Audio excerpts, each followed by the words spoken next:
All right, Ricky and I are at Greeter Falls Campground, Tennessee. Gonna give you a tour.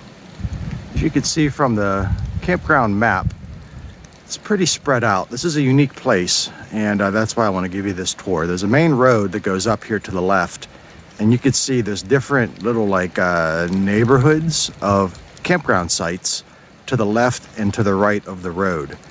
So we're going to start at the bottom right, which I believe says Area B. And I'm just going to kind of walk you through each of these very briefly to give you an idea of what makes this campground special. All the areas have these little paths that go around. And you can see there's lights streamed across. You got hammocks. And then they call this the barracks. Sorry, I'm out of breath. But there's these big canvas tents, 4 of them. And then back in the woods there's some primitive campsites as well. So it's a pretty neat place if you have like a family reunion or Boy Scouts, whatever the equivalent of that is these days. Pretty nice. Believe it or not, this is the dog park here. It's pretty overgrown with trees. Well, they built the dog park after the trees. There's a couple dog parks in this campground. And the reason I'm out of breath is just coming up that hill. It doesn't look like much on camera, but let me tell you, it's been a long weekend so far. I'll explain what's going on here in a minute. All right, so as you can tell, it is raining. It's raining, nasty rain. It's cold. It's about 35 degrees, and it's been raining off and on for 3 days now. I'm making this video in the rain because I did a nice long tour of this campground on yesterday morning, I believe it was. It's all been a blur, but what ended up happening is I lost my phone over the top of a waterfall, and that's why I'm doing another video now. A little bit, I'm doing this, I guess, so you could see it, but also a bit out of spite because I'm very upset at myself for losing a lot of great footage of where I'd been and what I'd filmed. So that's why you're getting this other video in the rain. How am I recording it right now? You're wondering. I lost my phone. Well, it's because I have a backup phone. It's an older one. I'm not sure how good the quality of this video will be, but I had a backup in my glove box, thankfully, so that's how we're getting this.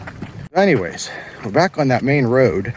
So that road that you saw on the map that goes all the way up through the campground to the left and the right, you can see there are some houses interspersed with these little campground neighborhoods, which is really not a problem because it's such a quiet area. Here's some dogs barking at night. Besides that, very quiet. There's no cars on this road at all. So we're going to go in this section here. The next little neighborhood is a primitive section. So there's some great tent camping sites back here. Just to give you an idea, these sites are much more secluded back in the woods. And there's a stream that's down there along some of the sites to the left that you'll see in a moment. Got some camping in the primitive section. Outhouses, trash, and a few camping spots up in the woods here to the right. And then you can see each site down in the woods has its own dedicated little path. There's a little table down there, and right over that hillside there's a little stream that goes across.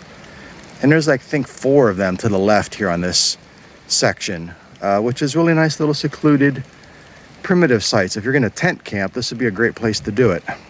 All right, we're heading up that road again. It goes through the middle that you saw on the map. We're going to make a right up here at the next section. So what really makes this campground special is the proximity to a whole bunch of hiking trails, waterfalls, beautiful waterfalls. Like I said, it's been raining, and these waterfalls are absolutely gushing on this trip. So much so that, like I said a second ago, one of them swallowed up my phone. But anyways, here we got next section, yurts and RVs. This is where I'm camped. Take a walk up here. But anyways, yes, there's probably 20 or 30 miles worth of trails, all within a half-mile walking distance of this campground. Greeter Falls, Board Tree Falls, Ranger Falls, Blue Hole, all very beautiful places to visit here in central Middle Tennessee. But these sites in this section are pretty well spaced apart, as you can tell. In fact, this is the only section that's open during the winter. So if you wanted to camp here Right now it's the end of January. This would be the only section you could really camp in. But electric and water at all the sites. Cell phone signal is very strong. I get 3 or 4 bars with Verizon, and there's Wi-Fi all throughout this section as well. So pretty nice. You got a playground and an activity center. This activity center you could actually rent. It's got an indoor building as well. So if you're having a party or something like that for kids, you could rent the whole place, which is nice. It's got a sandbox for the kids that's fenced in. And I think it's funny because it's fenced in right next to a dog park, another dog park. So you could fence in your kids and fence in your pets. But it's nice to have a dog park at a privately owned campground like this. I know some KOAs have them, but it's nice to see them in a place like this that's a bit unique. So here's where I'm camped now, site 47. And it's a good spot. It's not the most level drive, but it was easy to get the camper level here. And then right across from me, we've got some yurts. And these are just like those barracks I showed you in the previous section, but they're about a third the size. There's 2 cots inside there, electricity, little end table and stuff. So if you wanted a place to glamp, I guess that's what they call it. Those are nice little places to rent. Anytime I do one of these videos, I always mention my camper. That Sunlight 16BH has been phenomenal. It's still probably the best thing I've ever purchased. It's been cold and rainy, and I've been warm and dry inside that thing. And I've had very few problems with it. Most of the problems I've had have been of my own fault. I've made some mistakes with it myself, but the thing has been built very well, and it's worked out really good for me, and Ricky seems to like it as well. This section has some tent pads. You can see the back of my camper there, and you can see where we came from. You also notice I'm the only person here. There was one person camping Friday night. They left super early Saturday morning, and there's been nobody else. I've had the whole place to myself yesterday and today. It's Sunday morning. There's a campground store. This gray building is the campground office if you were here during normal seasonal hours. And then there's 2 bathhouses. This is one of them. In the last video of the phone that's been destroyed, I gave you a full tour of the bathhouse. I'm not going to go in there again, but trust me, they're very nice. They're new. They were just built in the last year or 2. Hot water, wonderful showers. There's even showers with toilets.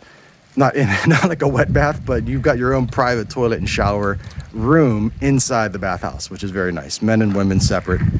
And then there's the dog park, and there's that sign again.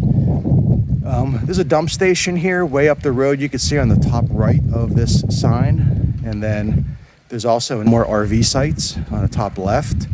I'm not going to go to either of those because my hand is frozen and I'm tired and I'm old. But I am going to take you to Area D next. You'll see that in the middle there. Right now we're at Area C. We're going to go to Area D next.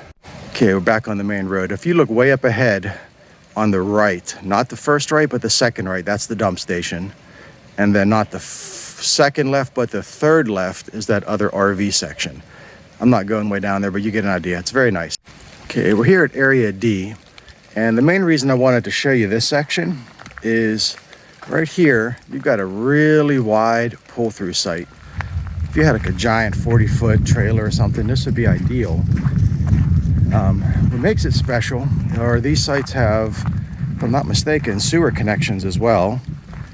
And they also have their own dog parks. So right here at the rear of your site, you've got a fenced-in area for your pets, which is really unique. I can't think of too many places that have that other than some fancy schmancy resort places that are in the middle of a town or tourist area. If you want to be somewhere remote and beautiful, this is a great place to come if you've got a big rig and you need a place to keep your dog in a fenced area. Got another pull-through site here. As you can tell, this section is a little bit hilly, but the sites themselves are relatively level, which is good. And then down here, you've got a long back-end site that also has its own fenced-in dog area. You'll notice a building up on the hill behind it. That is someone's house, So that's, like I said in the earlier part of this video, houses are intermixed with these site neighborhoods, if you will. So that's something to consider. You will hear dogs barking, I'll tell you that. Where I'm camping, you can't hear them, but I know if you were camped right here, you would hear dogs barking at night. For some reason, I've lived all around the country, but I think it's a Tennessee problem. People just leave their dogs out all the time. We saw stray dogs wandering around here. There's many strays in Tennessee. They're completely disregarded. And people that own dogs just don't consider them members of the family very often. Some people do, a lot of people don't. So that's the only downside I could say, is there's dogs barking sometimes at night in some of these places.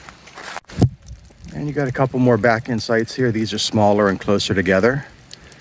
And then there's also a tiny house here, which I think is where the camp host lives.